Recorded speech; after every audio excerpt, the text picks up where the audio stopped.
Welcome to Invercargill in New Zealand's deep south, home to Cycling Southland and the SBS Bank Tour of Southland. Now in its 64th year, the SBS Tour is one of the country's longest running sporting events and the most prestigious title in New Zealand cycling. The list of past winners is a who's who of New Zealand road racing, and it remains the toughest test of the Kiwi calendar. 102 riders, 17 teams, 7 days, 836 kilometres and only one winner. Southland put on a show for a second consecutive day as the 2020 SBS Bank Tour turned its eyes towards Queenstown. After a series of attacks early, a three-man breakaway of James Williamson, Liam Capel and Josh Page built a 2.5-minute advantage by Kingston. They were swallowed up as the peloton approached the intimidating Remarkables mountain range before hometown hero Reuben Thompson made his move, taking the opportunity to display his climbing talent on a road he knows all too well. The 19-year-old Queenstown native left the peloton in his wake on the 6-kilometre power climb up the Remarkables ski field access road, finishing ahead of Ollie Jones and defending champion Michael Vink, in the process riding himself into the Tour lead. Thompson will take a 23-second margin into Thursday's iconic fourth stage from Invercargill to the top of Bluff Hill.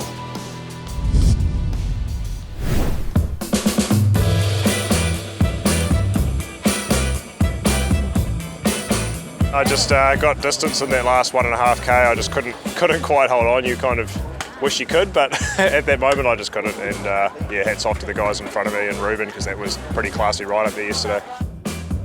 I'd certainly said the night before that I was confident to go after it, and I certainly wanted to try. But yeah, a lot can happen, so to pull it off was really cool.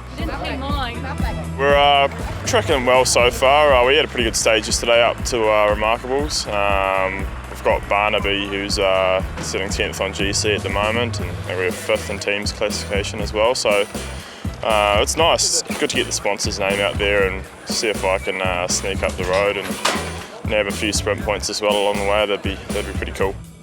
I first rode in 1994. It was sponsored by a tobacco company, which sort of makes it seem like a very long time ago. It's the only race that motivates me to still train. So it's run by Dear Craig, who's run teams in the past, but she's doing it under the On Your Bike brand this year, which is an initiative to put kids on bikes and to sort of reinforce that it's a 1.5 metre passing between cars and cyclists in the road code. There's lots of TV footage of my rear end on the back of the bunch, and my daughter screenshot it and blew it up and texted it to me, so yeah, let's call that encouragement. We've set ourselves up really well for the team. Good position in 2nd and 4th in GC, so we've got work to do today. Bluff's always a difficult climb, but I think if the wind continues to build, the forecast is a bit mixed, but if it does, I think a lot of the race will be decided before we even get there. It's a power climb, and I think it suits the likes of someone like Ollie, who's a Zwift racer at heart, so shorter efforts that suit someone like him, yeah. I certainly expect to be put under pressure. There's 3 really strong teams who didn't come here to get second place, so yeah, we'll do what we can, and if we can come and have another race up the Bluff Hill, that'd suit me really well, so yeah, hoping for that. It's shorter and not such a steady effort, but that last bit is definitely a real power to weight climb, and I'm one of the lighter guys here, so I hope to go well there. So here we are with 94 of the original 102 starters heading out of Invercargill. The stage down to Bluff, Doug. It's been around for a number of years and has been a decisive stage in the Tour. Always a decisive stage in the Tour, Julian, and here we are, Reuben Thompson. Great interview with him before the start. He will be nervous as there's a lot of riding between Invercargill and Bluff. Getting to Bluff's one thing, having some legs and being in the front group while as you get there is another. Yes, the young man, 19 years of age, one of the youngest leaders in this SBS Bank Tour over the recent history here. He's got a lot on his shoulders. Of course, a big day for them yesterday, taking out the stage, getting the pink jersey, still with the green jersey with Zenovic as well. And of course, the most important now to defend this yellow jersey. And he's got Mark Stewart here, the current Commonwealth Games points race champion, part of his Vet for Farm team, who's going to be looking after him. A lot of firepower across the field. One of the greatest things here is seeing how these guys are going to react to the changing conditions. Yesterday, perfect conditions. Today, the crosswind day. And we haven't really seen a lot of it yet in this year's SBS Tour, and what the Vet for Farm's reaction is going to be to this against the other teams. And let's face it, they've got some pretty stacked riders in there who know what they're doing in a crosswind is going to be fascinating. Only a couple of kilometres into it here as they turn at Waimatua, and already, Doug, out of that 90 odd riders, it looks like at least 20 to 30 riders have already been shelled out the back.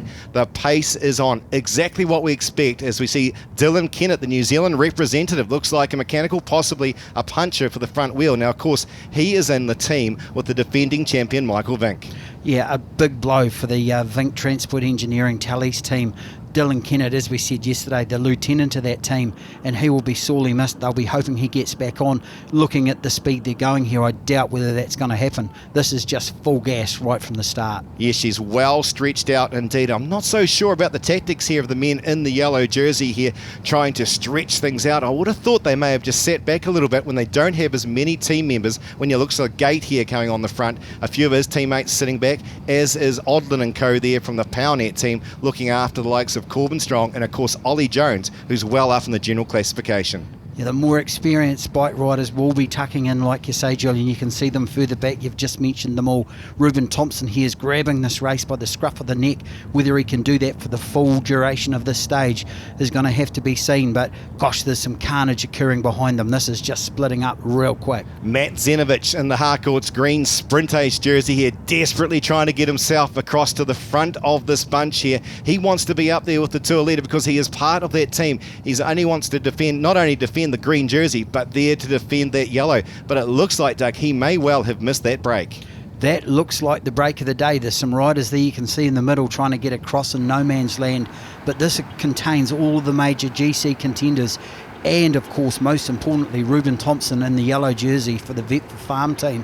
What happens from here in is going to be fascinating. He is going to rely on his only team member, Mark Stewart, entirely for the whole stage. So he is isolated in a way, and a lot of these guys from the Black Spoke Pro Cycling Academy and Transport Engineering, they'll be licking their lips at this. Oh, absolutely. This is an ideal situation for the likes of Gate and co there when they see just the two men in the yellow. Tom Sexton there for the Business South team. Looks like he's the sole representative from the local team here as Stewart comes on through.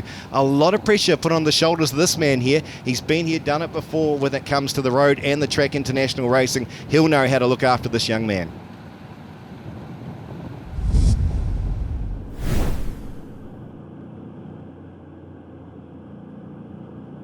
So there's a small group now of some 19 odd riders just rolling through, and you can see Stewart here giving his teammate, the tour leader, a bit of a push on through here, just keeping him calm under this situation where there is multiple representatives from many of the top teams. The top 6 in the general classification, Doug, have made this break, including Corbin Strong here in the pink jersey.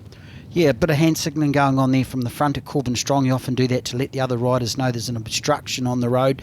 But I've got concerns here for Reuben Thompson at the back of this group, getting a bit of a push along from his teammate. He really drove the pace early. He obviously expended a huge amount of effort yesterday up that Climate Remarkables, as they all did.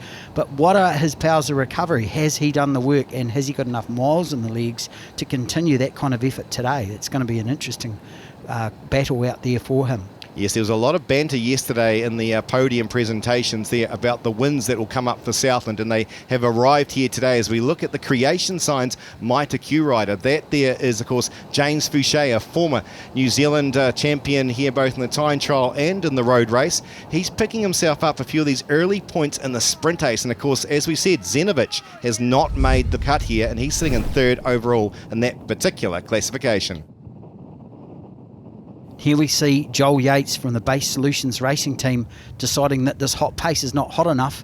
It's certainly hot enough for the Tour leader here, Reuben Thompson from the Vet for Farm team. He is under the pump. This is a crosswind bit, and this man is really struggling at the back of this group.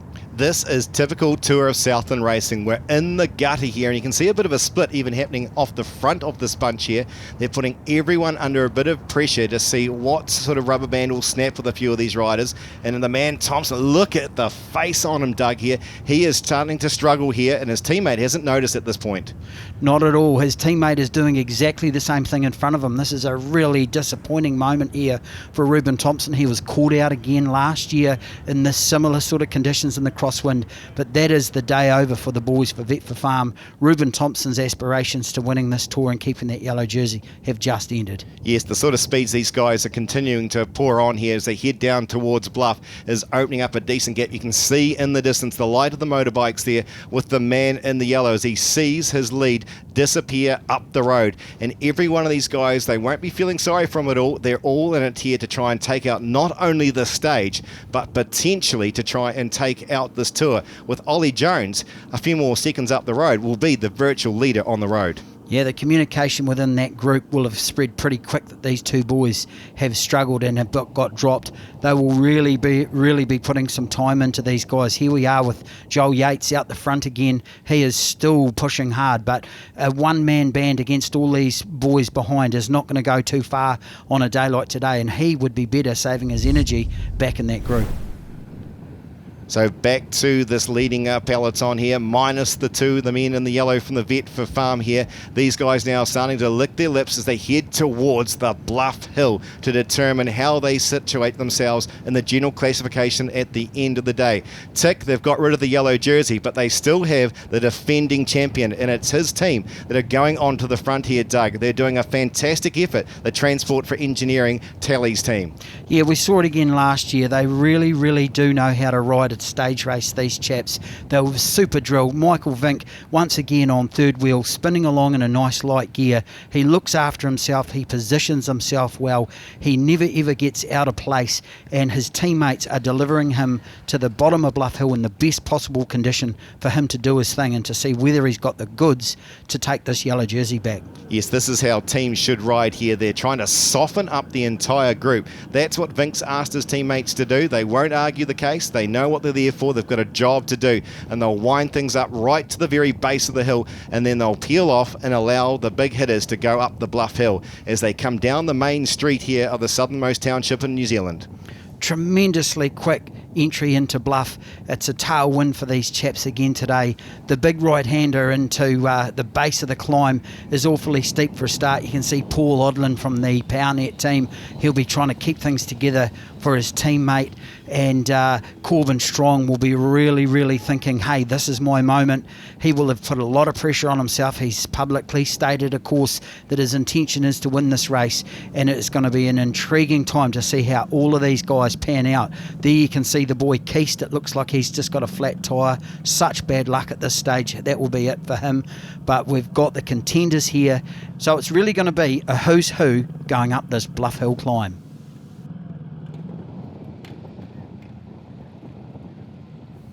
So dancing on the pedals here is the defending champion Michael Vink at the base of the Bluff Hill. He's been here time and time again. And interesting to note, yesterday we saw him at the front leading the group up as well, Doug. He's feeling pretty confident coming into this.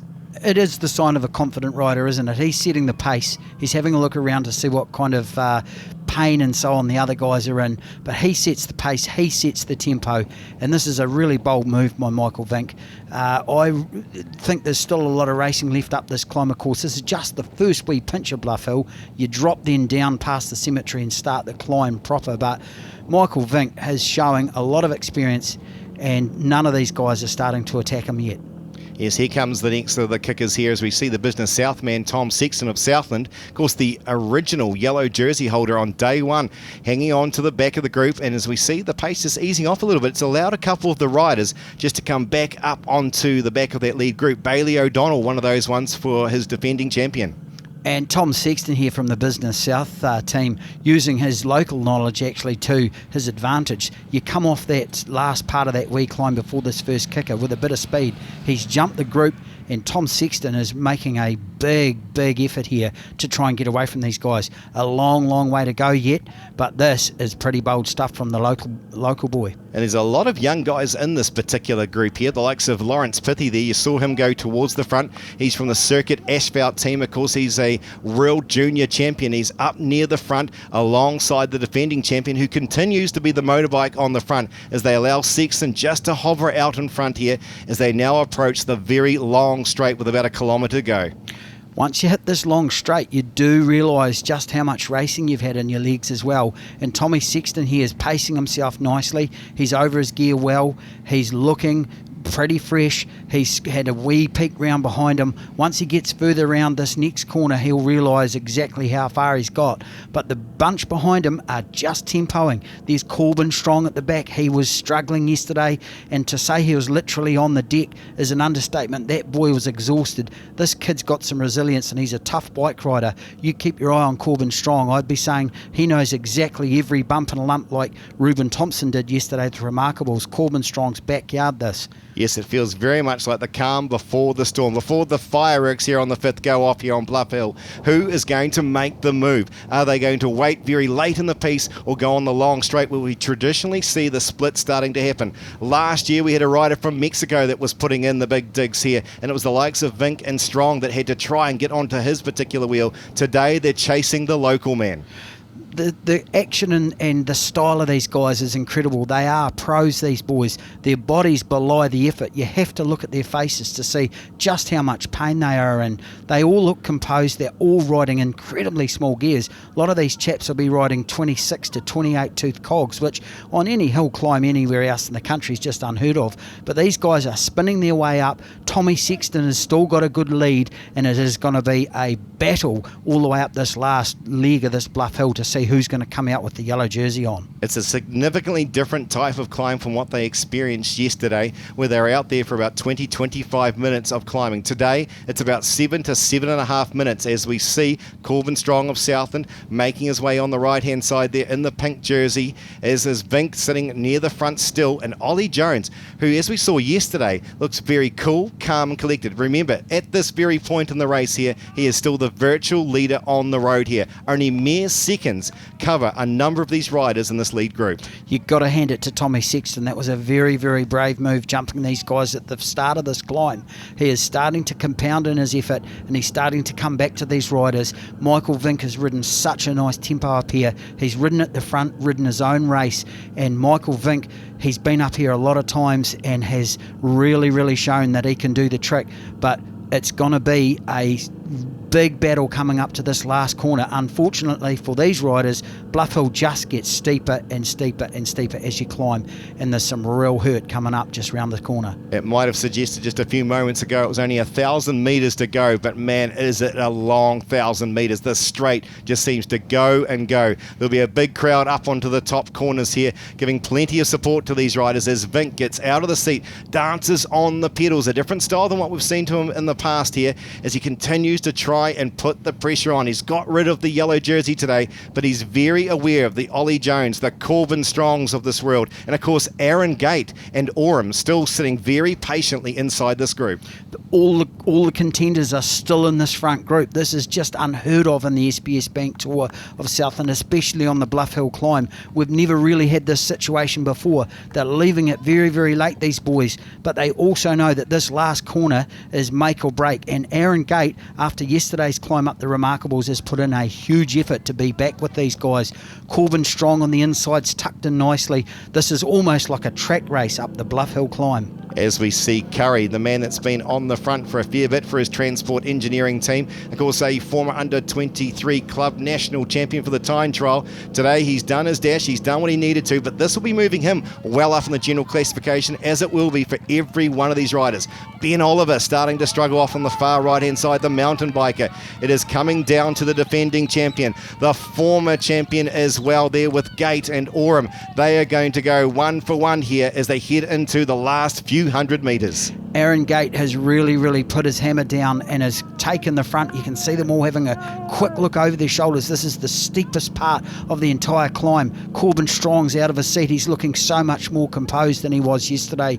Corbin, this is a different climb, of course. There's number 21, James Oram. He's done the trick in this tour before. He's been a former winner, and he's just hit the front with about 300 metres to go, but he's looking like he's going to peel off. This is just incredible cycling at the top of a climb with 5 guys all pounding it out, wanting to win the stage. Across the road goes the man in the pink jersey, the Southlander, the current world points race champion. Corbin Strong has started to make a move here, and Doug, I don't think the defending champion or past winners can make any inroads to this young man as he closes it down with about 100 odd metres to go. Corbin Strong, is he on his way to yet another stage victory in this SBS Bank Tour at Southlands? Look at him, he's just so gritty. You've got to hand it to Corbin Strong. He's jumped these guys, he's won this stage. He will have done everything he can to make as much time up from yesterday, and these guys have just given everything up that last part of the climb. That was a dramatic finish to have 5 guys lined up for this stage. Incredible. Gate and Vink securing the minor placings here, but man, is that going to have a shake-up in the general classification. But the young man from Invercargill, not only has he secured his second stage, but potentially here he'll take the pink jersey and move himself into the yellow jersey. The first time in an extremely long time, 1994, since we've seen a Southlander in the yellow jersey.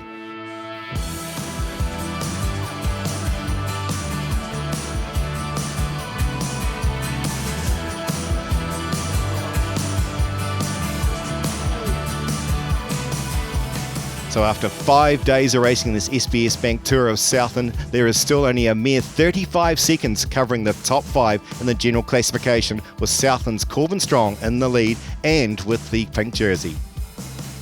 James Fouché took full advantage of the fact that Matthew Zenovich didn't make the break this morning to now go into the lead in the Harcourt Sprint Ace. While Wanaka's Paul Wright continues to hold on to the polka dot jersey with an extensive lead over Jones and Gate. Corbin Strong had a big day on the bike, not only securing the stage victory and the yellow jersey, but also the Henderson Construction under 23 lead. While Paul Odlin of PowerNet comes into the Stonewood Homes silver jersey over Hayden. Travis Kane of Southland secures the Share the Road Ambassador Award.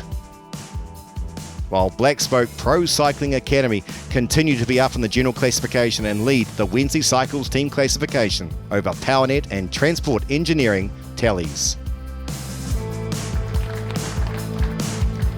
It's something I've dreamed of ever since I started cycling. This tour went past my primary school and I was always out there watching it, and it inspired me to get into the sport initially, and then followed the tour for 8 years before I was old enough to be able to ride it, and in my 3rd year now it's pretty special to wear this yellow jersey and something I'll never forget, that's for sure.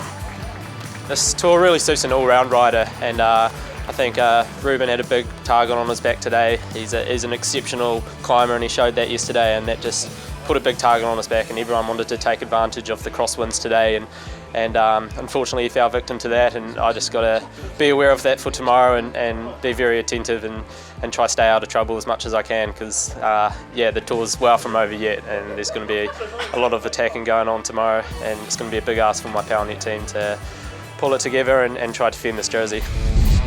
Follow the action from this historic race with live race updates, full results and pictures at www.tourofsouthland.com.